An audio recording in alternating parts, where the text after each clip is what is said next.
Cuando hablamos de hechos históricos, los nombres que más se repiten son los de hombres grandes y poderosos, como son Napoleón, Julio César, Tutankamón, entre otros. Pero la pregunta que sale es, ¿acaso no han habido también mujeres que hayan protagonizado la historia con fuerza, con liderazgo, con poder?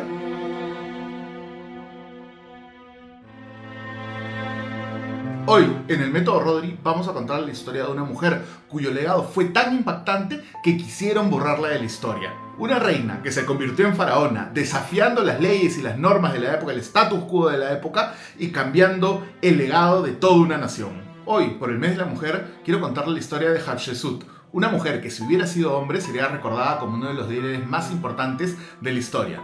Pero claro, la historia a veces no juega tan limpio. Vamos al video. Para esta historia tenemos que también, y nuevamente con muchos de estos videos, viajar al pasado. Exactamente hace 3000 años, ubicándonos en el antiguo Egipto. En aquella época Egipto era una de las civilizaciones más poderosas y avanzadas del mundo, gobernada por faraones que eran considerados, mejor dicho, casi dioses en la población actual.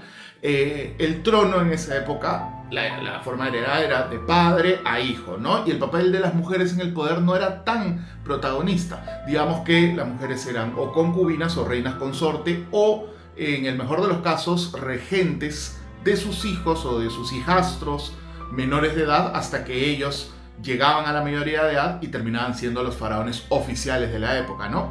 Pero en medio de estas reglas y de todas estas tradiciones tan estrictas, hubo una mujer que rompió con todo esto. Una mujer que en vez de cederle el trono a un hombre, se coronó a ella misma como faraona y gobernó por más de 2 décadas, en una de las etapas más prósperas y más poderosas del Egipto antiguo. Su reinado no solo fue el reinado más largo que tuvo una mujer, bien sea como regente, bien sea como faraón en toda la historia, sino que rivalizó con muchos de los faraones más poderosos de la historia. Estamos hablando de la reina Hatshepsut.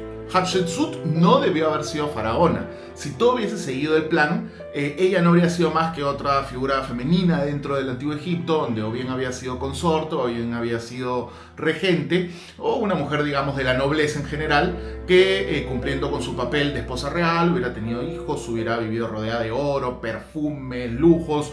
Una vida que para muchos podría ser considerada una vida perfecta, vamos a decir así, pero para ella no era suficiente. Ella tenía otros planes. Su padre fue Tutmosis I, un rey que, como muchos otros, tenía varias mujeres dentro del antiguo Egipto, como era común, digamos, en los faraones. Algo importante, si bien había muchas mujeres, había una, digamos, que era la principal, la firme, como se puede decir, la catedral, como normalmente le dicen, y ella tenía el título de Gran Esposa Real. Es la que ostentaba, digamos, el título principal como principal esposa, valga la redundancia. Y aquí viene un problema. Tutmosis tuvo varios hijos en general, pero solo tuvo un hijo varón. Y el problema era que este hijo varón era hijo de una esposa secundaria, hija del canal 2, se puede decir. O sea, era legítimo bajo esas normas, porque no es que era la trampa, vamos a decir así, ¿no? Se le puede decir así de broma, pero formalmente estaba permitido que tenga varias esposas. Pero por eso se dice que era legítimo, pero no era tan legítimo porque no era el hijo de la reina principal, de la faraona principal, ¿no? Entonces ahí había un gran problema, una gran desgracia. Y acá tenemos pues un dicho que se cumple perfectamente, ¿no? Que las desgracias de uno son las oportunidades de otros, y en este caso de otra. El sucesor del que estamos hablando, Tutmosis II, tenía el derecho al trono, pero ante los ojos de la élite egipcia, su linaje no era tan impecable como el de su hermana, la hija de la gran esposa real, la futura reina Hatshepsut. Esto presentó una encrucijada para su padre, Tutmosis I, quien decidió solucionarlo de la forma más lógica posible, casándolos entre ellos. Y sí, eran hermanos, yo lo sé. Y sí, está pensando que la gente de aquella época se indignó, protestó, pues, porque ¿cómo van a casar a 2 hermanos? ¿Qué está pasando? Dios mío. Pero no, nadie se escandalizó, ya que, bueno, épocas raras, épocas extrañas de la antigüedad, así funcionaban las cosas en el antiguo Egipto. Ahora, con esto, digamos, todo podría haberse volvido a la normalidad, Tutmosis II sería el gran faraón, Hatshepsut su esposa real, y la historia terminaría acá y se acabó. Pero sabemos que no es así. Tutmosis II resultó ser un gobernante bastante débil y enfermizo. Era más inestable que gobierno de presidente peruano. Y no tardó mucho en morir, dejando a Hatshepsut viuda y con un gran problema entre manos. ¿Cuál era ese problema? El heredero al trono era un niño pequeño, Tutmosis III, hijo de Tutmosis II, nieto de Tutmosis I. Era un niño pequeño y era hijo de una esposa secundaria. Entonces, según las reglas, Hatshepsut solo debía quedarse como regente, porque era la esposa real, la principal, hasta que el niño creciera y pudiera gobernar por su propia voluntad. Y bueno, ¿no? Como digo, nuevamente, si la historia hubiera sido su curso normal, ella hubiera gobernado unos años y luego pues habría desaparecido de los registros y este video nunca hubiera existido. Pero nuevamente, este no es el caso. Hatshepsut no se iba a conformar con eso. Ella quería la gloria y estaba dispuesta a luchar por ella. Y aquí es donde ejecuta su plan maestro. Con una mezcla de estrategia política, maniobras inteligentes y muchísima teatralidad, logró coronarse como faraona oficial. Y no solo eso, se hizo reconocer con todos los títulos y atributos necesarios, algo que no sucedía en la época con las faraonas regentes, y hasta el punto de ordenar que se le representara muchas veces como hombre. Van a poder ver las imágenes que en sus máscaras o en sus estatuas que ella se mandaba a hacer, inclusive se ponía la icónica barba postiza de los faraones, ¿no? Entonces, esto lo hacía para que nadie se atreviera a decir que una mujer no podía gobernar. Digamos que bajo los estándares de la época y con muchas historias de mujeres importantes a lo largo de la historia también se ve que tienen que de alguna forma mimetizarse con los hombres para poder ser reconocidas, para poder ser tomadas en consideración, ¿no?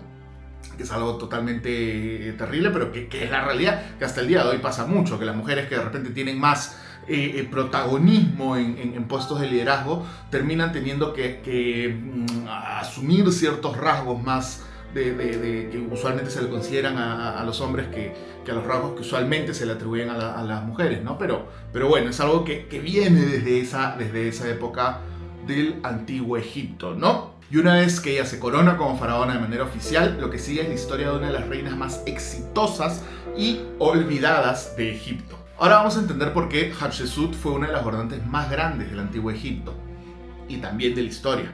Hay que ver qué tan bien hizo su chamba como faraona y la respuesta es simple, lo hizo mejor que muchos de sus predecesores, que eran casi todos hombres. En primer lugar, ella relanzó el comercio internacional, reactivando las relaciones con Punt, un reino cuya ubicación exacta hoy día no se sabe, pero que se cree que estaba entre Somalia, Eritrea o en la Zampum.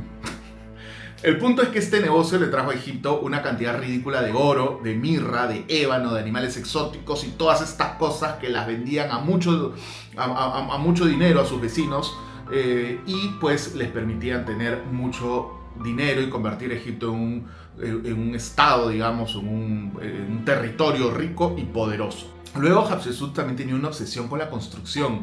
Ella se puso a edificar como si el destino de Egipto dependiera de ello. Y su mayor obra maestra es el templo de Deir el-Bahari, una estructura tan impresionante que hasta el día de hoy deja a los arquitectos boquiabiertos. Esta edificación, cavada directamente en las rocas y con unas terrazas que se elevan como si la misma naturaleza las hubiera erigido, es un templo que no solo era una demostración de su poder, sino también que era una forma de asegurar su legado divino, pues estaba dedicada al dios Amón. Y aquí, hablando del dios Amón, viene uno de los movimientos más brillantes que Hatshepsut hizo. Y es que también tiene mucho que ver con este templo que acabamos de hablar. Sabía que ser una mujer faraón no iba a ser nada fácil por todas las cosas que estábamos hablando. Así que se le ocurrió una estrategia de marketing político que ni los gurús de hoy se hubieran imaginado. Para que nadie cuestionara su autoridad, no se le ocurrió mejor idea que crear una historia muy interesante, en la cual ella decía que su verdadero padre, y acá era el giro de la historia, ¿no? Tremendo, su verdadero padre no era Tutmosis I, sino ella había sido concebida por el mismísimo dios Amón. Así que el que se oponía a su reinado básicamente se estaba oponiendo a la divinidad. Además, este reinado fue uno de los más pacíficos y prósperos de Egipto. En vez de querer probar su valía mediante guerras, expansiones militares, algo muy común en líderes masculinos que quieren medir sus pistolas y ver quién la tiene más grande para validar su masculinidad, ella no tenía esa necesidad. Y ella lo que se dedicó fue a enfocarse en la estabilidad, la economía y la infraestructura, convirtiendo a Egipto en una potencia sólida del Mediterráneo. Ayudó a fundamentar a que Egipto sea estable, tenga muy buena economía, tenga una infraestructura muy buena y no perdió tiempo ni recursos en guerras que finalmente iban a traer más mal que bien, ¿no? Sin embargo, como dicen Willy Colón y Héctor Lavoe, todo tiene su final y nada dura para siempre. Después de más de 20 años de reinado, Hatshepsut murió y su hijastro, sí, ese que al principio había desplazado del trono, Tutmosis III, tomó finalmente el reinado. Lamentablemente, durante el reinado de Tutmosis III, se ordenó eliminar cualquier rastro de Hatshepsut. Su nombre fue borrado de templos, estatuas, registros oficiales, todo con el objetivo de reafirmar la legitimidad del nuevo faraón.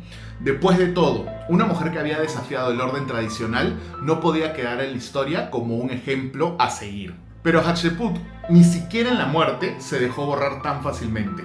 Su tumba, que había sido ubicada en el Valle de los Reyes, que era un lugar exclusivo para faraones hombres, estaba vacía cuando fue descubierta. Se dice que justamente en una de las formas de borrar la historia de Hatshepsut fue inclusive sacarla de su propia tumba. Y por mucho tiempo se creyó que su momia se había perdido para siempre.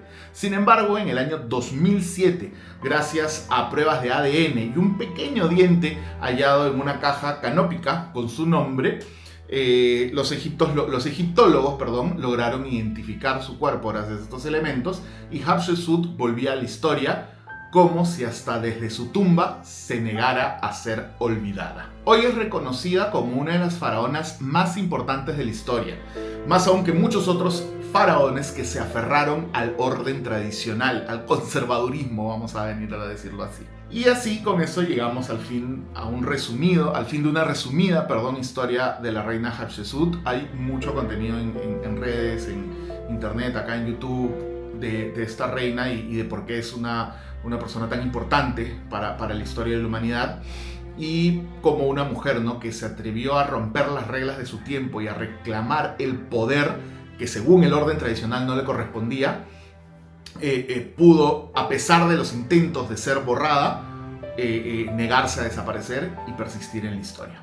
Su legado nos demuestra que el poder, la ambición, no son privilegios de un solo género, que la historia, por más que se intente manipular para un género u otro, siempre encuentra la forma de revelar la verdad. Si te gustó el video, te agradecería mucho que le des like, te suscribas, comentes algo que te parezca de lo que hemos visto en el video y que estés atento a los otros videos que voy a ir subiendo y videos también que he subido en el canal. Tenemos historias relacionadas también a cómo se eligen los papas, a los rituales cuando un papa fallece. Tenemos unas historias muy interesantes que han sucedido en la antigüedad en el Vaticano y vamos a seguir con historias bastante interesantes que espero que les gusten.